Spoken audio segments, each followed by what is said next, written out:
Salut à tous, c'est le Killer qui vous parle. Et Shadow XXX. Voilà, donc aujourd'hui, on va continuer les reviews sur les Hero Factory. Donc hier, on vous a fait Rotor, et donc il y a un second méchant qui est en taille Titan, et il s'agit de Von Nebula.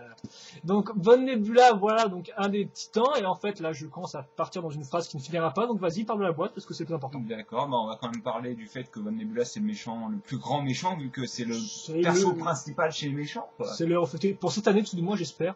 Ah ouais, j'espère aussi. J'espère qu'il y aura plein de petits gangs, en fait, ce sera pas mal, je pense. Ouais, donc, ouais. Voilà, donc Von Nebula, bien sûr, sur la boîte, avec autour des explosions, hein. Un peu comme ça, voilà. Avec, hop là, de la pierre qui vole dans tous les sens.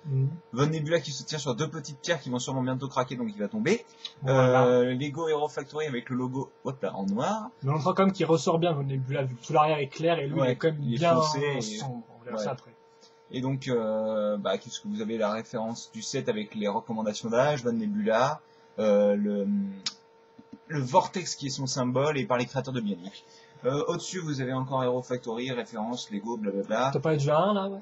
Oui, j'allais le dire. Ok. Et bien sûr, le masque 1-1, qui est en fait Hydrapson avec des pics de Mantax, on en reparlera. Sur les côtés, Von Nebula avec, hop là, les lignes. Tu spoil un peu ma partie en fait. Là. Ouais, bien sûr. Avec donc la mini-image, les recommandations que vous lirez pas, blablabla. Et donc à l'arrière, Von Nebula qui combat Preston Stormer et William Furno. Et qui lance un superbe vortex de sa lance qui tourne. La lance qui tourne qui est ici d'ailleurs, qui est sa seule fonction. L'image filaire de Von Nebula. Lance d'un autre côté. Sinon vous avez Von Nebula avec le symbole de nouveau et les statistiques qui sont plutôt élevées. Hop là, si je fais ça pour aller. Les statistiques qui sont plutôt élevées, hein, puisqu'elles sont maximum pour la dangerosité. La force de frappe aussi pratiquement, la santé aussi, et puis il a un petit peu moins de force au niveau laser. Enfin tout ce qui est force de tir. Ou vitesse. Ou vitesse, oui, selon certaines personnes. Voilà. Donc on tient à le préciser, quand il y a une bêtise. Alors t'as parlé du filaire, ouais, par du manuel, je prends la boîte. C'est vrai. Par une discussion. Après on pourra ou pas du set en lui-même. Hop là, le modèle qui est la même image que la boîte en fait, hein. Ouais. Avec à l'intérieur toujours... Ah bah non. Je pensais qu'il y aurait l'image de Preston Stormer, mais non, c'est... Faites attention, triez vos pièces. Alors on va peut-être dire une bêtise, mais en fait il n'est pas en 10 étapes, mais en plus. Hein. Il est juste écrit à la fin, mais en fait ce n'est pas ça. Non, mais c'est qu'il y a énormément de sous-étapes. Ouais, il y a des sous-étapes, c'est pour ça qu'à la fin il y aurait qu'un gros 10, mais... Alors en fait, il se construit par sous-étapes, c'est pour ça que vous avez 10 grosses étapes qui sont sous... Voilà, donc c'est pour ça que quand vous finirez, il y a un beau 10. Voilà. Et donc cette image que je cherchais au début, avec l'inventaire des pièces qui est ici. Voilà, montre-le comme ça parce que sinon... Et derrière, la super image de combat. Sur 2 pages. Hop là. Ah purée, j'ai du mal. We Build Heroes et Rotor qui se fait battre qui combat plutôt la Bike, je sais pas trop pourquoi. Ah, c'est cool. Sûrement oui. Le Clone Turbo Tank est une pour les Star Wars, voilà, et la gagne. La gagne, ouais. Donc on va commencer avec, on va parler du set tout de suite, hein. Voilà. Donc après la boîte, le mode d'emploi, des choses un peu sans grande importance. Donc le modèle lui-même, comme on peut le voir, un schéma de couleur. Pas à ça, hein. Majoritairement, oui, bien sûr, on va faire ça étape par étape. Donc hop là. Hop, ouais, là c'est bien noir par contre, hein. Oui, mais ils vont comprendre parce que j'explique très bien. Donc, majoritairement noir, schéma de couleur avec un peu de bleu matin, on y reviendra plus tard là-dessus. Donc, beaucoup de gris. Comment le... Pas tellement, je trouve, on a du gris clair aussi, avec du gris foncé. Parce que comme je voyais que ça en fait à l'arrière... Voilà, mais toutes les pièces sont plus ou moins... le gris est assez neutre et le gris foncé se marie bien avec le noir, voilà. Donc... Ok, d'accord. Donc je vais expliquer comment le set marche. Donc d'abord, on va partir d'un bassin Vaki tout bêtement, donc avec les deux balles jaunes qui permettront de raccorder les jambes. Sur ce bassin Vaki, qu'est-ce qu'on va mettre? On va mettre une pièce avec 2 trous en rond et un trou en croix en fait, qui permettra d'avoir en fait plus de trous ronds pour accrocher cette partie-là. Cette partie-là, qu'est-ce que c'est? C'est un corps de Makuta comme vous pouvez le voir, sorti en 2008. Hein, vous remarquez bien le trou qui est quand même assez représentatif. Mais là-dessus, on y reviendra plus tard parce qu'effectivement, on va revenir au niveau du bassin. Vous avez remarqué qu'ici, on a des accroches en L. Des barres en L, voilà, donc des barres techniques en L, donc qui servent tout d'abord à accrocher aussi ces parties-là, ces pièces bleues, qui serviront à couvrir le corps, parce qu'effectivement c'est un peu vide là, on y reviendra juste après, et aussi qui permettront d'accrocher les renforts pour les articulations au niveau des jambes, voilà, donc c'est-à-dire un coup handicap plus double connecteur petit noir plus coup handicap, mais ça, on y reviendra quand on causera des jambes. Voilà.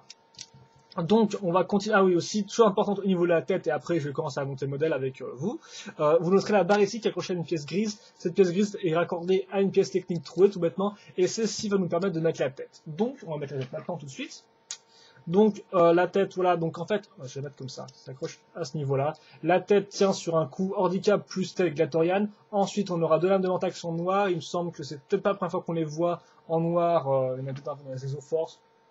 Ou peut-être dans certains sets. Je crois, oui, Agents. C'est Voilà, Agents, il y en a mais 4 moi, dedans. c'est quand même Mission 5. c'est quand même assez rare, donc c'est quand même bien d'en avoir deux, ce que je fais là. Et enfin, donc effectivement, là on n'aura pas de nouveau moule pour ce masque-là, on a une Recolor, ce qui n'est pas si mal que ça, puisque entre 2004 et 2009, au final, on a eu beaucoup de nouveaux masques, mais très peu de Recolor. Et donc là, on a une Recolor du masque d'Hyraxon en noir, voilà, donc qui pourra plaire à certains, surtout qu'en plus le noir, c'est passe-partout pour les moqueurs. Donc on accroche tout bêtement, et on a le masque qui est fait. Donc bien sûr, on sert des trous de côté pour accrocher ces parties-là, voilà. Ensuite, comme j'ai dit tout à l'heure, on va couvrir le trou grâce à un pied de Piraka noir. Rien de... Et il est censé en Hydraxon, il me semble. Donc rien de nouveau à ce niveau-là. Oui, normalement, si je me souviens bien, il est sorti dans Hydraxon. Et enfin, vous remarquerez que la barre, elle dépasse encore, et d'ailleurs, elle dépassera toujours après ce que je vais vous montrer, mais c'est pas grave, on en parlera ça aussi après. On va ensuite placer donc un peu le haut du corps, donc qui est fait avec une pièce trident grise, ainsi que deux têtes de Borok, plus ou moins, voilà. Donc déjà sorti en noir avec les Exotoa, mais pour les vieux de la vieille, enfin pas pour les vieux de la vieille, mais pour les jeunes qui n'auraient pas d'Exotoa, vu qu'effectivement 2002, ça remonte un peu, c'est quand même bien, vous en avez deux en noir, voilà. Donc on va, comme on peut voir, on a une espèce de barre avec trou cruciforme, trou rond. On met le trou cruciforme à ce niveau-là. Et voilà. Donc là, vous pouvez déjà admirer les formes assez rondes et ce sera encore plus mis en avant avec les épaules du personnage. Voilà. Ce n'est pas grave, garde ton troll pour toi. Ensuite, on va voir, donc, on va revenir à l'arrière vite fait où on voit les accroches ici qui serviront aussi à rendre plus solide l'articulation au niveau des bras, c'est tout, voilà. Bras qui tiennent avec deux connecteurs, comme on peut voir, donc bien sûr un pour le soutien et un sur la pièce Makuta, tout bêtement. D'ailleurs, je dois dire que les bras de Slicer qui ont été utilisés étaient une bonne idée. Voilà, parce que la dernière fois on avait eu des bras de Makutoran pour Tekuniva par exemple. Ouais. Donc là on va remarquer des petites pièces comme ça rondes, vous noterez, je parlerai de ça plus tard après la barre qui dépasse. Donc des pièces rondes qui mènent à un coup Glatorian, et oui effectivement vous n'aurez que deux articulations pour les bras pour ce titan. Donc vous avez un coup Glatorian à ce niveau-là, plus un connecteur, et enfin pour la main on a une griffe qui est une griffe Piraka tout bêtement qui sert à la base de pied, mais vous remarquerez qu'effectivement cette fois-ci par contre il n'y a pas de petites dégradées d'argenté ou de doré comme dans Redak ou Vezon, puisqu'effectivement là c'est tout noir, donc nouvelle Recolor. Voilà, donc nouvelle Recolor, exclusif à ce set là, voilà, tout bêtement. Donc ensuite, comme je disais, on a les fameuses pièces ici, donc on va mettre ces pièces qui sont des Recolors de la pièce d'Explode, mais cette fois-ci en noir, avec un tout petit dégradé de bleu matin, vraiment sur la pointe des pics, c'est vraiment très limite. Hein. Mais voilà, Ouais, c'est sachant que le juste dégradé d'Explode était quand même un petit peu plus consistant, clair, non quand même, hein, parce que... Bah, va chercher Explode. Ta, ta, ta, ta, ta, ta. Tiens, vas-y. Montre les... Ah, c'est forcément, vraiment à la limite, voilà. Et donc, bien sûr, vous avez un truc cruciforme et une pièce en croix ici. Et donc, on va mettre ça comme ça. Idem pour l'autre bras, qui est identique, sauf que bien sûr, ce bras gauche tient l'arme. L'arme qui est voilà, vous pouvez bien l'admirer, là, les formes rondes qui reviennent, en fait, à ce niveau-là, et aussi au niveau du masque. Il va falloir que tu me changes cette pose, parce que là, il y a tous les défauts qui ressortent, regarde ça. Ouais, il y a les trous et tout, mais on reviendra après là-dessus. Donc, vous avez donc, ouais, c'est une lance tout bêtement. Hein. On va retrouver des pièces de Uki mais en nouveau métal, hein, donc voilà, donc métal 2010, on appelle ça comme ça. Et donc là, vraiment la vraie Recolor de la lance, hein, et qui vous fera marquer 6 € de plus, c'est le Tridax Spot qui est noir et bleu. Donc pas vraiment dégradé, enfin c'est un peu spécial, c'est un mix des deux et ça rend très bien, je vais vous avouer, hein, encore heureux. Ouais, c'est vrai. Donc ouais, donc c'est pas mal. Aussi une fois de plus, pièce exclusive à ce set-là et on fera plus pièce assez jolie. Donc on accroche ça grâce à la pièce grise, voilà. Ah oui, parce qu'on viendra plus tard sur le truc des prix, enfin, on verra ça dans le bilan. Hein. Pour l'instant, on parle de la construction.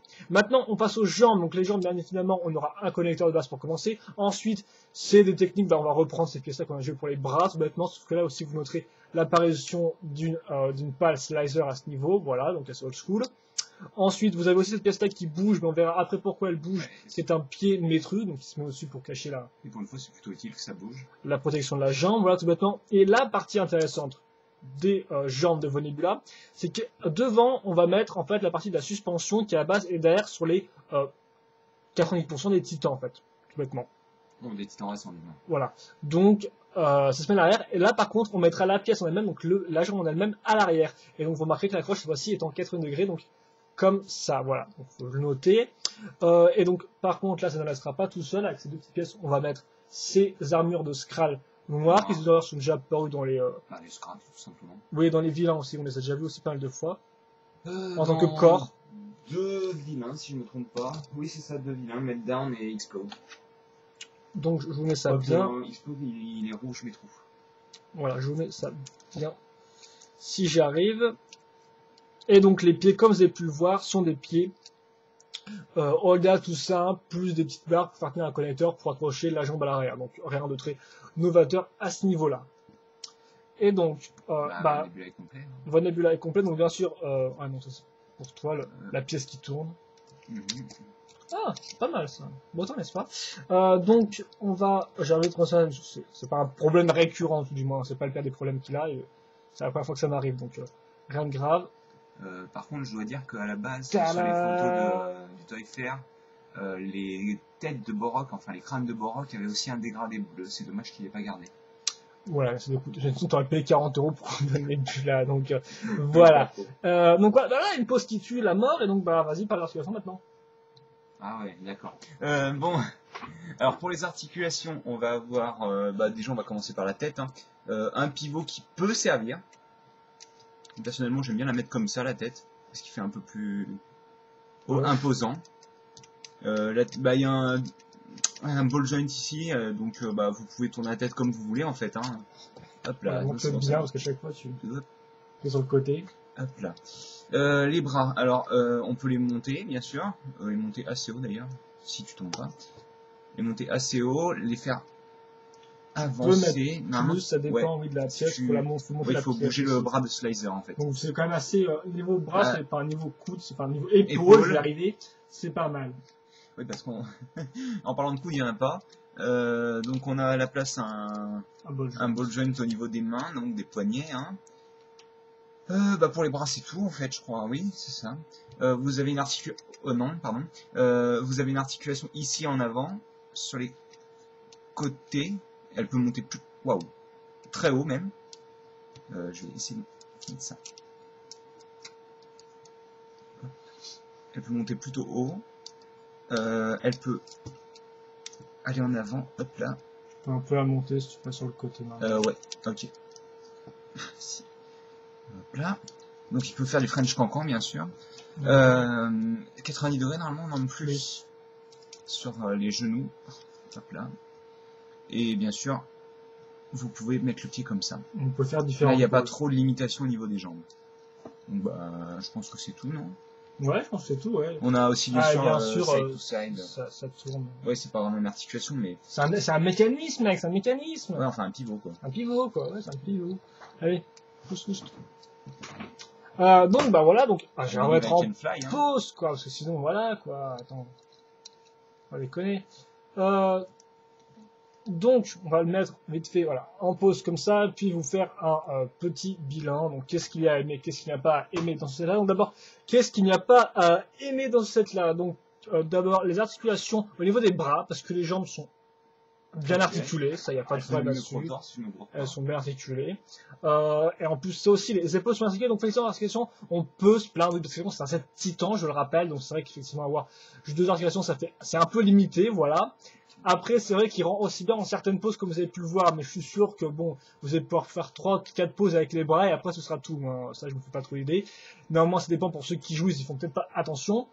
Donc ça, c'est l'articulation, un petit problème à ce niveau-là. Ensuite, autre problème, c'est tous les axes, toutes les pièces cruciformes qui ressortent. Ici, pourquoi pas, là aussi, c'est pas mal dans le genre. Là, ça ressort pas mal, mais sinon, c'est pas trop. À l'arrière, oui, mais c'est pas aussi fait exprès. Ouais. C'est pas vraiment la barre qui ressort, puisqu'en plus, c'est bouché. Là aussi, ça ressort à ce niveau-là, là aussi. Donc, peut-être que c'était un parti pris à la base design, hein, faire les barres qui ressortent. Pourquoi pas, bon, après, ce sera du goût de tout à chacun d'apprécier ou pas les barres qui ressortent, hein. Peut-être c'est un mot, c'est un mot pas, enfin, c'est un petit détail comme ça. On pourra aussi noter certains trous de design. À ce niveau-là, on mettait tout droit, effectivement, là, il n'y a strictement rien. Et oui, effectivement, si vous tenez comme ça, regardez juste dessus, mais quand tu joues avec, normalement 3/4 et ça se voit pas, quoi. Donc, mais après, oui, il y a effectivement un gros trou dans ce score-là, il faut le dire, parce que bah, forcément, pièce Makuta, voilà, quoi. À moins de caser une armure de Onua, enfin de Krika Onua Mystica, c'est un peu limite, quoi. Et au final, c'est à peu près tout. Ah oui, certains aussi reprochent le schéma de couleur qui est trop noir. Moi, personnellement, ça me dérange pas plus que ça, mais juste un peu de bleu, ça aurait été mieux, quoi. Certains peuvent le reprocher ça, voilà. Enfin, ça, je tiens à en parler parce que je déteste les trucs qui bougent et il a le même problème que les Makuta, moins fort, mais bon. Ah, je sais pas. Ah ouais, s'ils auraient pu le régler, donc en fait, si vous voulez, vous avez qu'à passer entre cette barre-là et le trou, vous avez qu'à mettre une espèce de pièce technique. Enfin, voilà. Vous pouvez faire en sorte que ça ne bouge plus. Voilà, exactement. Et enfin, dernier point négatif spécial France, c'est le prix, bien évidemment. Dans les magasins et aussi sur le shop, il coûte plus cher qu'Eurotor. Alors pourtant, il y en a juste que 10 pièces en plus, je crois. C'est même 10 pièces en moins, non? Je suis pas sûr, non, je crois qu'il y en a en plus quand même. Et donc au final, on nous a répondu, enfin, quand quelqu'un a demandé à Lego pourquoi il coûtait 5-6 euros plus cher, on a dit que c'était à cause des pièces spéciales. Donc on suppose que c'est ces pièces-là et celles-ci. Le truc exact, c'était les pièces difficiles à mouler. Le truc, c'est que dans ce cas-là, pourquoi Explode n'est pas plus cher que les autres méchants? J'ai envie de demander. Et surtout, le gros problème, c'est que sur le shop, donc le site de Lego américain et même anglais, j'ai vérifié, les prix sont pareils. Donc peut-être que c'est plus cher à mouler pour la France, je ne sais pas. Quoi qu'il en soit, c'est assez déplaisant, surtout qu'en plus, est-ce qu'il vaut les 26 euros en tant que tel? Pas vraiment, il faut bien dire. Je sais pas, 20 euros ça m'irait. 20 euros, voilà, 20 euros, ça aurait été, franchement, j'aurais dit, vous pouvez vous l'acheter, quoi. Vous n'avez pas grand chose à y perdre avec votre Nebula, quoi. Mais 26 euros, tout de suite, ça fait réfléchir, quoi. Surtout surtout qu'à côté, il y a la Fernobyte, quoi. Ça fait réfléchir, prix, hein. Et ça fait réfléchir aussi, ça fait bien chier, donc, voilà. C'était nul! Et donc, voilà, donc pour, tiens, c'est beau. Alors, j'ai même pas fait le bilan en plus. Non, je m'en tape. Donc, voilà. Donc, prêt un peu plus gros. Et donc, qu'est-ce qui est bien pour vos Nebula? Le design global est bon. Voilà. Le design global est bon parce qu'on a des formes qui reviennent comme toutes les formes arrondies à ce niveau-là, au niveau de la tête, tout ça. Le design bien stéréotypé de gros méchants, bad guy un peu bossu est bien rendu, je trouve. C'est vraiment le type même de ce style-là. Niveau articulation, comme on a vu, les jambes sont pas trop mal, voilà, donc on peut quand même bien jouer avec, faut pas non plus déconner. Et donc voilà, donc ça fait quand même que, globalement, est-ce qu'il faut l'acheter ou pas? Moi, je vous dirais de réfléchir, ça dépend vraiment de votre avis et tout. Nous, on vous a dit les plus et les moins. Moi, je trouve que personnellement, c'est un bon set, oui, c'est un set correct. Il a ses défauts, comme à peu près tous les vilains, enfin, ouais, comme tous les vilains, en fait, ils partagent, genre, il est bien, mais il a plein de petits trucs qui foirent. Et bon, voilà, c'est la même chose avec vos Nebula, sauf à une échelle plus grande. Et le problème, c'est aussi, c'est un prix plus coûteux. Donc voilà, c'est là, à ce niveau-là, c'est à vous de réfléchir. Est-ce que vous voulez vraiment pour 26 euros? Ouais. Et je tiens à dire qu'aussi, un bon point, c'est qu'il a des stats géniales. Voilà, aussi, ça peut vous intéresser pour la storyline, qu'on joue avec. Et donc, elle aussi, niveau bon point, niveau pièce, c'est pas trop mal, pour ceux qui aiment bien moquer avec du noir, et aussi des bonnes décolores exclusifs au set, comme le nouveau masque, tout ça, c'est quand même des pièces assez importantes pour les moqueurs. Et des pièces rares aussi. Voilà. Donc, je crois que c'est les griffes de mental qui sont noires. Et donc, je pense que c'est après tout. Donc, voilà, donc vos Nebula, en fait, avant tout, selon votre avis, selon l'argent que vous êtes prêt à y mettre. 26 euros, je vous dis d'y réfléchir. Moi, c'est ce que je dis. À 20 euros, je pense que vous pourrez y aller parce que c'est quand même un bon set. C'est quand même le méchant, donc niveau storyline, c'est important. Et voilà, quoi. Donc, il a des petits défauts, mais on s'y habitue. Et moi, je le trouve pas si mal que ça. Donc, il est moins pire que ce que je m'attendais. Donc, voilà. Donc, en fait, ça, c'est le set que vous faites offrir à votre anniversaire, quoi, en gros. C'est un bon plan, oui, voilà. Allez, et donc moi je pense que c'est tout. Donc j'espère que vous avez apprécié la review de cette en lui-même. Si vous avez des questions, n'hésitez pas à les poser. Voilà, donc sur le set. Surtout qu'avec la caméra, vu que c'est un peu noir, si vous avez des questions, on tâchera d'y répondre. Voilà, et je pense que c'est tout. Donc nous on vous dit à la prochaine pour une autre review sur les Hero Factory, je crois. Voilà, et donc allez, à plus.